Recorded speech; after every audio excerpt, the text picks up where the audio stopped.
welcome to School Indo. Viewers, আজকে আমরা transformation of sentence নিয়ে আলোচনা করব। ট্রান্সফরমেশন অফ সেন্টেন্সে সিম্পল, কমপ্লেক্স এবং কম্পাউন্ড সেন্টেন্স নিয়ে। এই ভিডিওটা আমাদের পার্ট 2।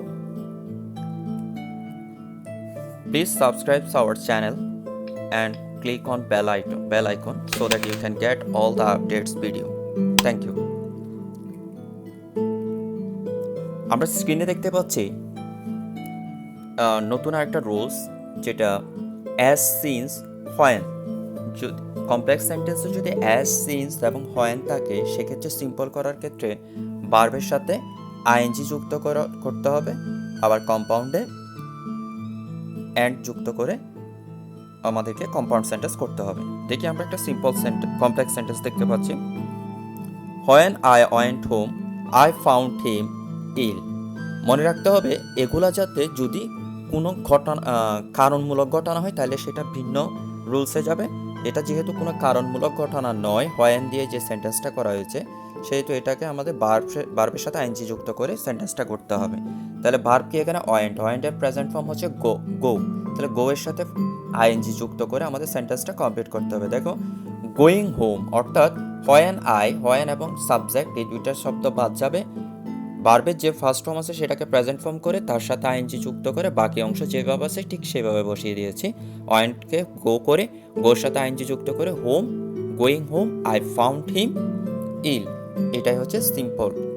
এরপর দেখো কম্পাউন্ড কিভাবে করতে হবে। শুধু কমপ্লেক্সের যে হোয়েন শব্দটা আছে সেই শব্দটা বাদ যাবে, তাহলে বাকিগুলো ঠিক থাকবে এবং কমার জায়গায় অ্যান্ড হবে, অর্থাৎ I went home and found him ইল।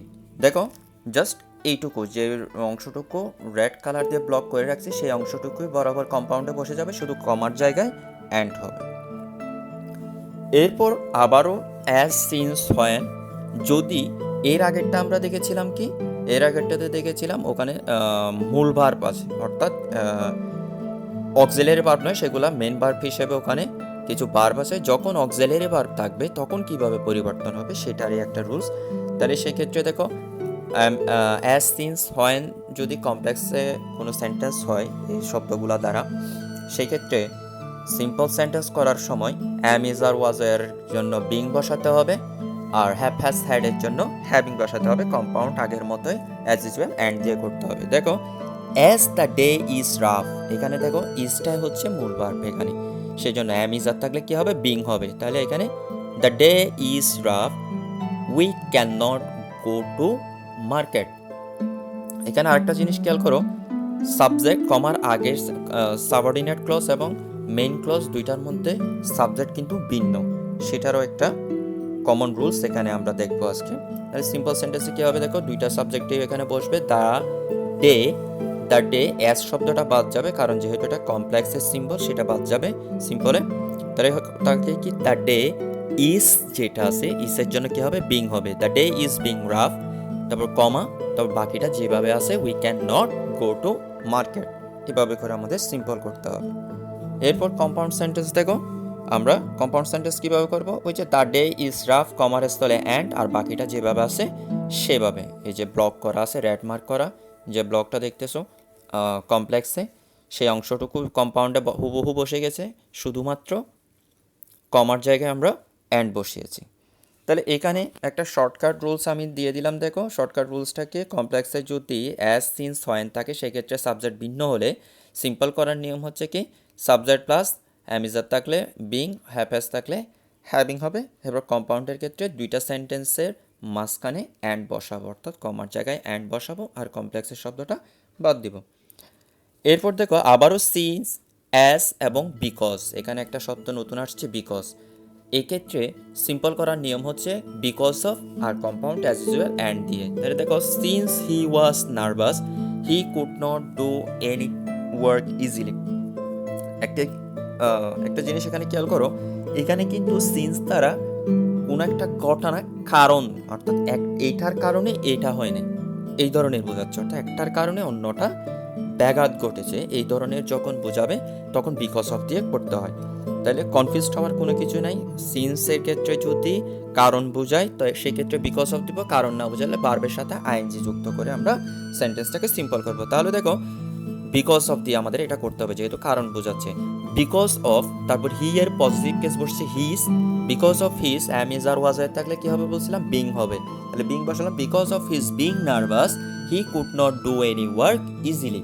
তাহলে কারণ যেহেতু বোঝাচ্ছে কি হবে, বিকজ অফ হবে, তারপর সাবজেক্ট যেটা আছে সাবজেক্টের পজিটিভ কেস বসালাম, বিকজ অফ হিজ, তারপর অ্যামিজারের জন্য বিং, এরপর নার্ভাস আছে নার্ভাস বসবে, কমা আছে কমা, এরপর বাকি সেন্টেন্সটা যেভাবে আছে সেভাবে হি could not do any work, এভাবে আমাদের সিম্পলটা করতে হবে। এরপর আমরা দেখি কম্পাউন্ড। তাহলে কম্পাউন্ড করার সময় আমরা কিভাবে করব, he was nervous and could not do any work easily. যেহেতু কমার আগে এবং পরে কমপ্লেক্স সেন্টেন্সে দেখো কমার আগে সাবজেক্ট হি, কমার পরেও সাবজেক্ট হি, যেহেতু দুইটা সাবজেক্টই হি সেজন্য অ্যান্ডের পর কম্পাউন্ড সেন্টেন্সে অ্যান্ডের পর আমরা সাবজেক্টটা বসাই নাই। তাহলে he was nervous and could not do any work easily. এখানে একটা শর্টকাট রুলস দেওয়া আছে দেখো, অ্যাজ সিন্স বিকজ থাকলে সেক্ষেত্রে যদি সাবজেক্ট একই হয় এবং কারণমূলক ঘটনা হয় সেক্ষেত্রে বিকজ অফ দিয়ে করতে হবে, তারপর পজিটিভ, তারপর বিং বা হ্যাভিং, বাকিটা যেভাবে আছে সেভাবেই। তারপর কম্পাউন্ডের ক্ষেত্রে দুইটা সেন্টেন্সের মাঝখানে আমরা অ্যান্ড বসিয়ে দিলে সেন্টেন্সটা কম্পাউন্ড হয়ে যাবে।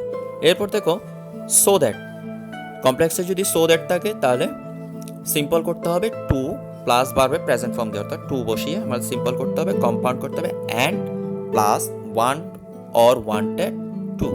দেখো he works hard so that he can get a good job, সে কঠোর পরিশ্রম করছে যেন সে একটি ভালো রেজাল্ট করতে পারে। তাহলে এটাকে সিম্পল কীভাবে করবো, শুধু সো দ্যাটের জায়গায় টু বসিয়ে দিব, হি ওয়ার্কস হার্ড টু, তারপর টু এর পর সরাসরি ভার্ব গেট, হি ক্যানটা বাদ যাবে, সরাসরি ভার্ব বসিয়ে দেব, to get a good result. He works hard to get a good result, অর্থাৎ সো দ্যাটের জায়গায় টু, তারপর টু এর পর সরাসরি সো দ্যাটের পরের ভার্বটা বসিয়ে দিব, পরের ভার্ব থেকে শেষ পর্যন্ত। এরপর দেখো কম্পাউন্ড কিভাবে করব, হি works hard and wants to get a good job.